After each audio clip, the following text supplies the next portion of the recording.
नमस्कार, मैं हूं आपके साथ सोनिया चौहान। उत्तराखंड की खबरों में आप सभी का स्वागत है। रुक करते हैं खबरों की ओर। मुख्यमंत्री पुष्कर सिंह धामी ने बडकोट उत्तरकाशी में मुख्य बाजार बडकोट से रामलीला मैदान तक आयोजित रोड शो में प्रतिभाग किया और इस दौरान हजारों की संख्या में मौजूद महिलाओं, क्षेत्रीय जनता ने मुख्यमंत्री का पुष्प वर्षा कर स्वागत किया।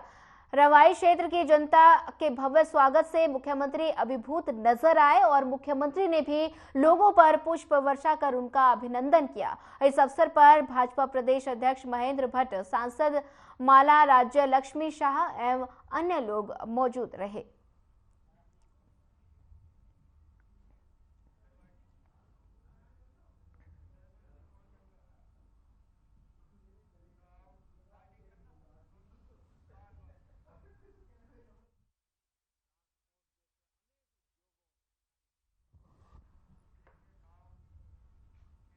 बढ़ते हैं अगली खबर की ओर। उत्तराखंड सरकार दंगाइयों से निपटने के लिए सख्त कानून लेकर आई है। वहीं आपको बता दें कि 4 मार्च को राज्य कैबिनेट की बैठक में सरकार ने उत्तराखंड लोक एवं निजी संपत्ति क्षति वसूली अधिनियम को मंजूरी दी है, जिसके मुताबिक दंगे के दौरान नुकसान पहुंचाने वाले आरोपियों से नुकसान की भरपाई की जाएगी। वहीं मुख्यमंत्री पुष्कर सिंह धामी ने ये कहा कि देश का सबसे सख्त कानून है जिसे मंजूरी दी गई है। देखिए, हमने बहुत सोच विचार की। पहले हम नकल का कानून लेकर आए, नकल अध्यादेश लेकर आए। उसमें हमने बड़ा अध्ययन किया था। उसी प्रकार से पिछले समय में कुछ घटनाएं हुई हैं और उपद्रव हुआ है। हमारा प्रदेश बहुत शांत प्रदेश है, ये देवभूमि है। यहाँ पर इस प्रकार की तोड़फोड़, इस प्रकार का उपद्रव, निजी और सरकारी संपत्तियों को क्षति पहुँचाना, इसका कोई स्थान नहीं है। इसलिए हम अध्यादेश लाकर संपत्ति को नुकसान पहुंचाने वालों का, उपद्रव करने वालों के लिए कानून में कठोर कार्रवाई हो, उनके लिए कोई रास्ता न बचे।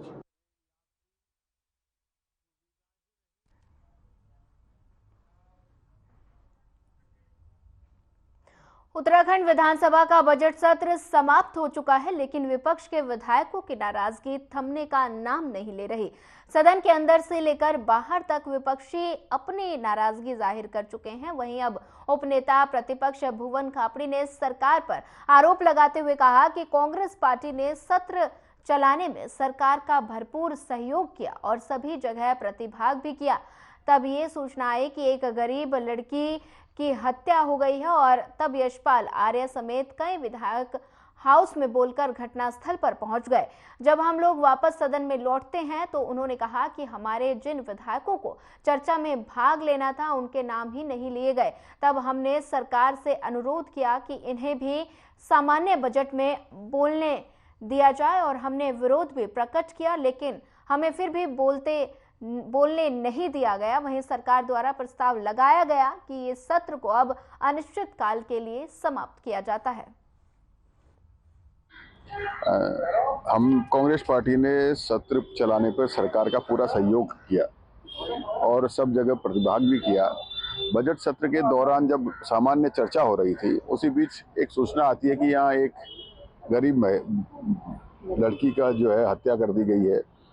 तो हम सब लोग वहाँ बताकर उसको बोलकर हाउस में, आदरणीय यशपाल आर्य जी ने हाउस में उसको बोला। हम सारे लोग यहाँ आ गए उस घटनास्थल पर, फिर उनके माँ बाप से मिलने थाने गए, पुलिस पे कार्रवाई के लिए गई। तो उस बीच जब हम वहाँ वापस लौटते हैं तो हमारे जो विधायक जिनको चर्चा में भाग लेना था उनके नाम नहीं लिए गए। तो हमने कहा जी आप चर्चा में, हमने सरकार से अनुरोध किया कि आप इनको सामान्य बजट में बोलने दीजिए।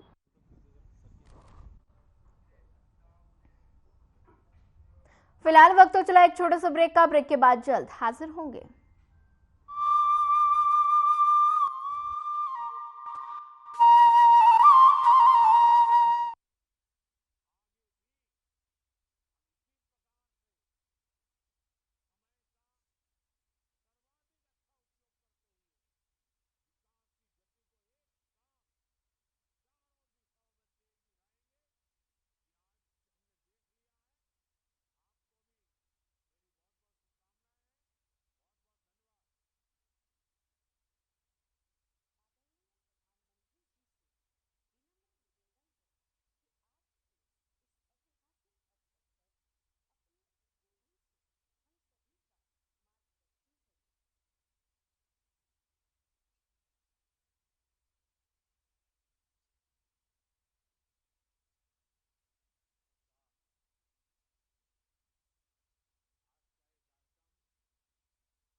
ब्रेक के बाद आप सभी का एक बार फिर स्वागत है। बढ़ते हैं अगली खबर की ओर। उधम सिंह नगर के खटीमा में बीजेपी कार्यकर्ताओं ने बीजेपी प्रदेश कार्यकारिणी सदस्य रमेश चंद्र जोशी के नेतृत्व में लाभार्थी संपर्क अभियान के तहत दर्जनों लाभार्थियों से संपर्क किया। इस दौरान सरकार द्वारा लाभार्थियों के लिए चलाई जा रही योजनाओं की जानकारी दी गई। वहीं बीजेपी नगर मंडल महामंत्री मनोज भादवा ने बताया कि नगर मंडल के सभी बूथों पर 100% लाभार्थी संपर्क अभियान संपन्न हो चुका है और प्रत्येक बूथ पर अलग अलग प्रवासियों द्वारा लाभार्थियों से संपर्क कर अभियान को सफल बनाया गया।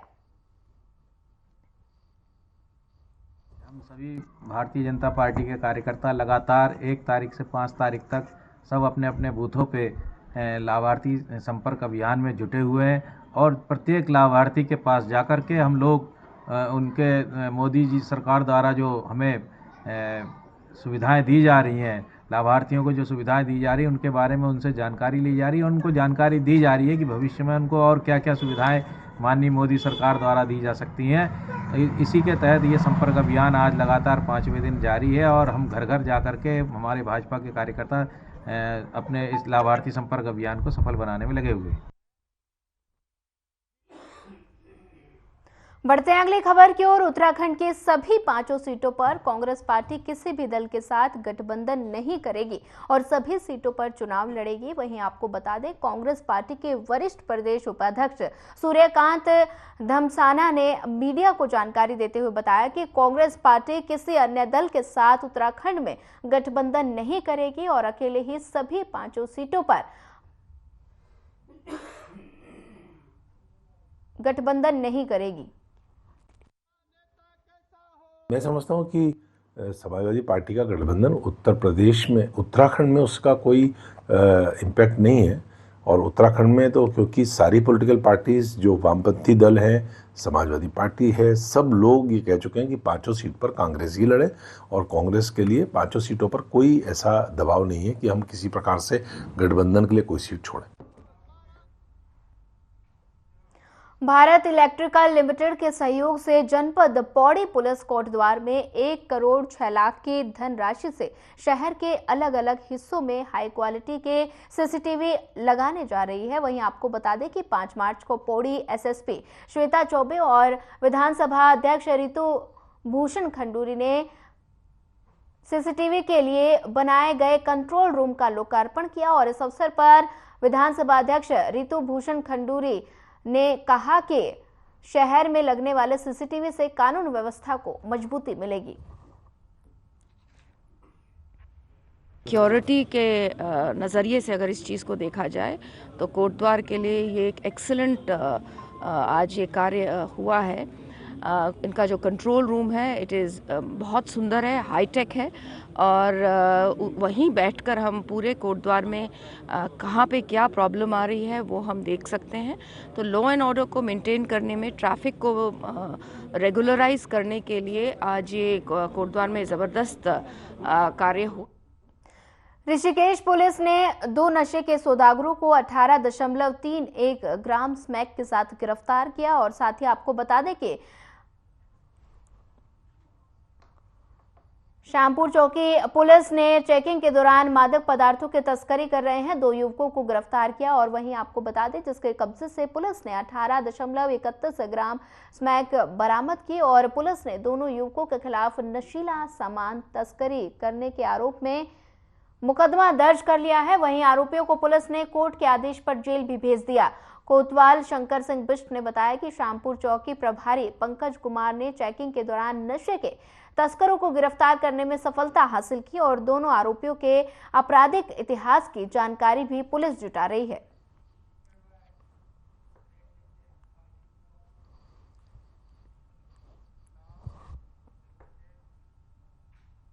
फिलहाल वक्त तो चला एक छोटा सा ब्रेक का। ब्रेक के बाद जल्द हाजिर होंगे।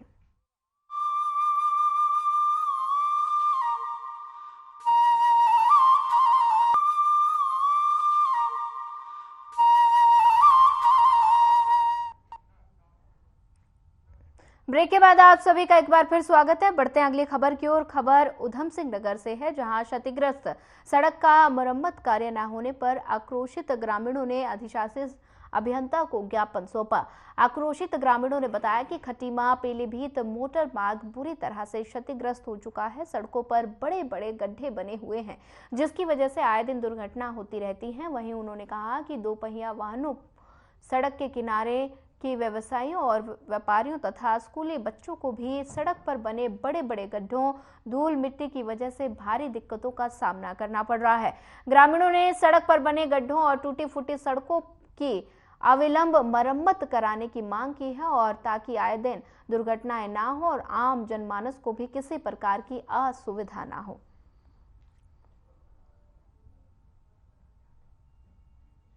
आज हमने PWD ऑफिस में एई साहब को एक ज्ञापन सौंपा। ज्ञापन में हमारी मांग थी खटीमा टू पीलीभीत रोड जो बहुत क्षतिग्रस्त हो गया है, बीच बीच में बहुत ज़्यादा गड्ढे हैं, जिसमें आवागमन में बड़ी दिक्कत हो रही है ग्रामवासियों को, आने जाने वालों को, और जो पढ़ने वाले बच्चे हैं, छोटे बच्चे, और इनको बहुत सारी समस्याओं का सामना करना पड़ रहा है। इसलिए हमने उनसे एक मांग रखी कि जल्द से जल्द इस रोड को बनाने का कष्ट करें, और अगर ये रोड नहीं बनाया जाता है तो हम अनिश्चितकालीन धरना देंगे वहाँ पर।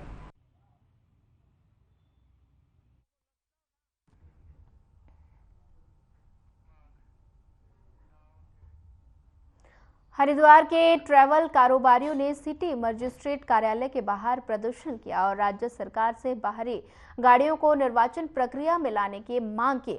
और इस दौरान ट्रैवल कारोबारियों ने आरोप लगाया कि केयर ऑफ यानी किराने लगाकर बता दें कि प्रदेश के लोग उत्तराखंड में गाड़ियों का रजिस्ट्रेशन करवा लेते हैं, और ये लोग ना तो सही समय पर टैक्स देते हैं और ना ही चुनाव आने पर प्रशासन का सहयोग करते हैं। साथ ही उन्होंने सरकार से मांग की कि दूसरे प्रदेश की गाड़ियों को भी लोकसभा के निर्वाचन प्रक्रिया में लाया जाए, और ऐसा नहीं किया गया तो हरिद्वार के ट्रैवल कारोबारी भी निर्वाचन प्रक्रिया में प्रशासन का सहयोग नहीं करेंगे और जरूरत पड़ी तो न्यायालय का सहारा भी लिया जाएगा।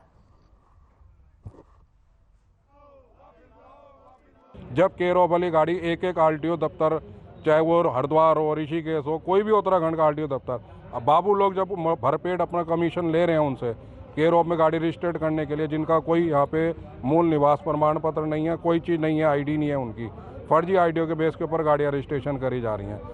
ये मांगे पूरी नहीं हुई तो हमारी कोई भी एसोसिएशन जो है 2024 के चुनाव में गाड़ियाँ नहीं देगा, और गाड़ियाँ जो है सब अपने घरों में या RTO दफ्तर में ले आके खड़ी करके चाबी जमा कर देगा। फिर RTO की बदमाशीगिरी और गुंडागर्दी भी देखी जाएगी कि वो कैसे परमिट कैंसिल करता है और कौन सा क्या प्रतिक्रिया करते हैं। फिर उसके लिए हमारे लिए जो है माननीय उच्च न्यायालय जो है स्पष्ट है, खुला है, फिर उसका दरवाजा हम खड़काएंगे। 2024 में लोकसभा चुनाव होने हैं और निरंतर पिछले 5 सालों से हम अपनी मांगों को लेकर के सिटी मजिस्ट्रेट कार्यालय, जिलाधिकारी महोदय और RTO और माननीय मुख्यमंत्री उत्तराखंड से निवेदन करते आ रहे हैं कि उत्तराखंड में और खासकर ARTO कार्यालय हरिद्वार में जो वाहन केयर ऑफ में पंजीकरण किए गए हैं वो वाहन लोकसभा 2024 के निर्वाचन में बुलाए जाएं। वो अन्य प्रदेशों में जो वाहन चल रहे हैं, जो केयर ऑफ में यहाँ पर किरायानामा लगा करके फर्जी तरीके से उनको यहाँ पे किया गया है, पंजीकरण किया गया है, वो वाहन कभी भी उत्तराखंड में किसी भी नियोजन में सहयोग नहीं। बढ़ते हैं अगली खबर की ओर। मुनिकी रेती थाने का पुलिस कप्तान नवनीत सिंह ने निरीक्षण किया। निरीक्षण के दौरान पुलिस कप्तान ने थाने की कई व्यवस्थाओं को देखा और व्यवस्थाएं बेहतर मिलने पर पुलिस कप्तान ने पूरी टीम को शाबाशी देते हुए हौसला अफजाई की। मौके पर इंस्पेक्टर रितेश शाह समेत पूरी टीम के साथ पुलिस कप्तान ने बैठक की और बैठक में लोकसभा चुनाव को सुरक्षित और व्यवस्थित तरीके से संपन्न कराने पर चर्चा हुई। पुलिस कप्तान ने बताया कि लोकसभा चुनाव को शांतिपूर्ण तरीके से संपन्न कराना पुलिस की जिम्मेदारी है, इसलिए अभी से पुलिस ने चुनाव की तैयारी शुरू कर दी है। सुरक्षा के मद्देनजर जनपद के सभी बॉर्डर पर चेकिंग अभियान चलाया जा रहा है और थाना पुलिस को आज संदिग्धों पर नजर रखने के लिए कहा गया। जितने भी थाना क्षेत्र अंतर्गत लाइसेंसी शस्त्र हैं उनको जमा करने के भी निर्देश दिए हैं।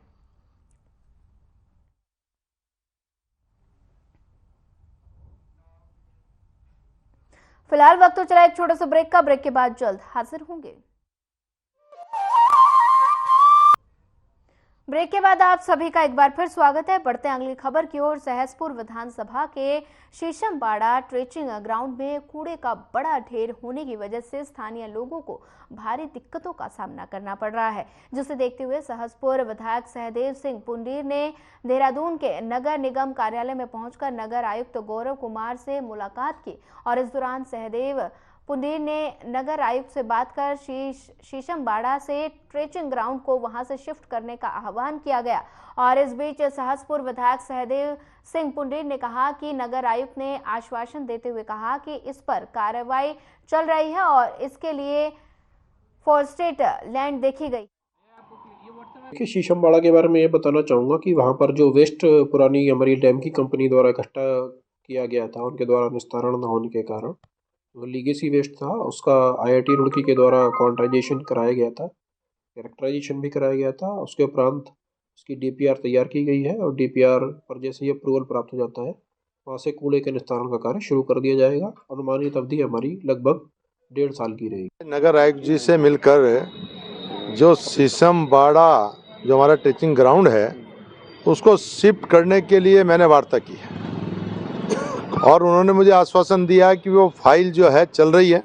अभी उन्होंने किसी को फोन भी किया है कि वो पत्रावली प्रस्तुत करें। फॉरेस्ट लैंड देखी गई है जिसमें वो वहाँ से शिफ्टिंग की प्रक्रिया के लिए कार्रवाई चल रही है और उन्हें ये आश्वासन दिया है कि जब तक वो वहाँ से शिफ्ट नहीं होता, अभी एक कूड़ा उठान के लिए कोई कंपनी को टेंडर की बात चल रही है कि वहाँ से वो सारा कूड़ा जो है वो वहाँ से हटाया जाएगा और उन्होंने आश्वासन दिया है कि बहुत जल्दी हम उसकी कार्रवाई कर रहे हैं। DM साहब से भी वार्ता हुई क्योंकि आज की डेट में DM साहब प्रशासक हैं, तो बहुत जल्दी जो है वो कूड़ा उठान की प्रक्रिया भी शुरू होगी जैसा आश्वासन दिया है और लैंड के लिए भी फॉरेस्ट की जो लैंड देखी है उसके लिए भी आगे कार्रवाई की जा रही है। क्योंकि मैंने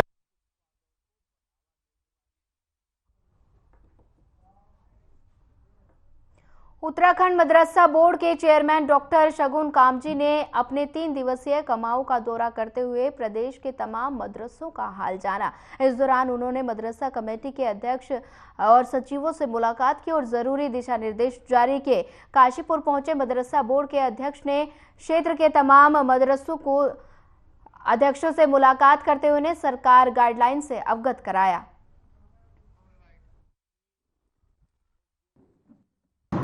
देखिए, हमारे जो मदरसे हैं, मदरसा एजुकेशन बोर्ड के अंडर जितने मदरसे आते हैं उन्हें हमने उनका भ्रमण किया है, उनके संचालकों से मिले हैं। अभी भी हाशमी मियाँ जी की सदारत में, उनकी सरपरस्ती में यहाँ काशीपुर के अनेकों मदरसों के संचालक। चलिए, फिलहाल वक्त हो चला एक छोटे से ब्रेक का। ब्रेक के बाद जल्द हाजिर होंगे।